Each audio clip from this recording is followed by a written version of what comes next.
How is Jason Whitlock perceived by Kansas City sports fans today?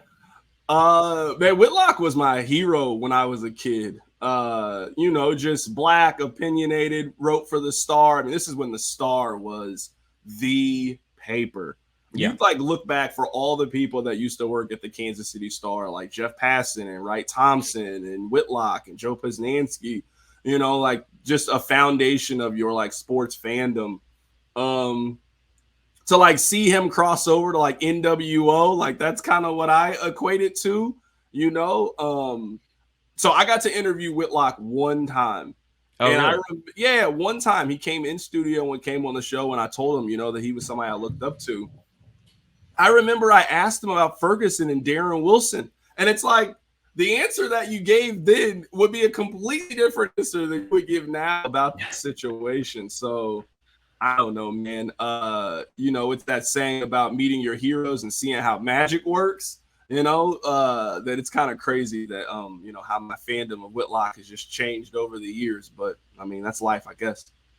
Yeah, well, I mean, and obviously you're not alone there. Like he was, I'm sure, a super popular writer there in Kansas City. And I mean, not just in Kansas City, but nationally too. Like being on the sports reporters. Like it was, he was certainly a prominent figure at ESPN. I remember when Bob Costas famously quoted him on Sunday Night Football. Like no one thought anything of it that Bob Costas was quoting Jason Whitlock, but now it just seems like he's always attempting to say or tweet something more outrageous than whatever he said yesterday, and it has to be a little bit strange for somebody who grew up reading him to kind of see that career pivot take place.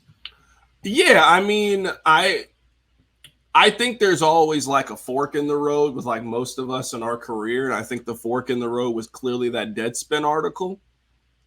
And, this was during a time where Grantland was, if you were in sports media, you loved Grantland. And Grantland's evolved into The Ringer, obviously a very successful website and podcast network. But this is when Whitlock tried to make Grantland. And, obviously that failed. And then you got the behind the scenes look. And I think Whitlock was sort of looking for a home and someone that would accept him. Like the black folks won't accept him anymore. So he like had to find a home, and he's definitely crossed over to a completely different team. That's probably the best. How was he when you met him, when you interviewed him?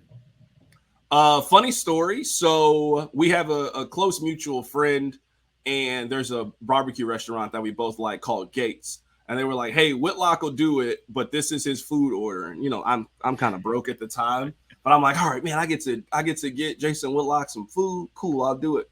So he sends me the order. I didn't really have a good understanding of how much it was. So I go to Gates, and it's like a $52 order. And I'm like, all right, I never spent that much money on somebody that I wasn't going to eat any of the food, but all right, cool, whatever. So I get there, and we kind of have like a little area, kind of this to our own. And I'm not going to lie, I kind of fanboyed out for a minute. I kind of like had a plate for him, and I had a napkin. I had it set up for him. I was really excited that Jason Whitlock was here. I was really excited. So Whitlock comes up there, and I have his food, and I'm kind of like, I want to go say something to him, but I'm trying to play it cool. And initially, like, man, I paid all this money for the food. I'm going over there. And I go over there. I'm like, oh, hey, big fan. I'm happy that you're here. He looked at me and he was like, all right, I'll talk to you later. And I was like, what? Hold on, that was it? That was all I got in the moment. So yeah, that's my one Jason Whitlock story. The one time I got to meet him, I wanted him to be a little friendlier to me when we met each other. I wanted him to be friendlier.